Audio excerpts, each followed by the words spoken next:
To cook perfect jasmine rice every time, pour 2 cups of rice into a measuring cup. Pour that into the bowl of your rice cooker. Wash the rice to remove some of the excess starch. Fill the rice container about halfway with cool water. Use your hands to stir the rice and remove the excess starch.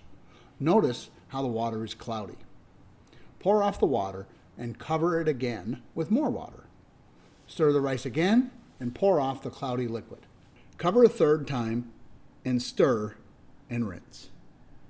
Notice how the water is much clearer. We're ready to go. For best results, we want a little more water than equal parts of water to rice. So I have 2 cups of rice and I'll add 2 1/4 cups of water.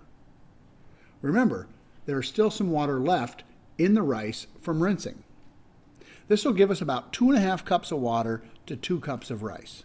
If we're going to be off, it's better to have too much water and soft rice, which we can use, as opposed to not enough water and hard rice, which we can't use. Here's a good tip. Dry the bottom of the cooking bowl with a paper towel so you don't get water onto the cooking element and burn it out. Place the bowl in the cooker, cover with a lid, plug it in, and push down the button. The rice will cook. When it's done, the cooker will turn itself off and the rice will hold perfectly until we're ready for it. This is perfectly cooked jasmine rice.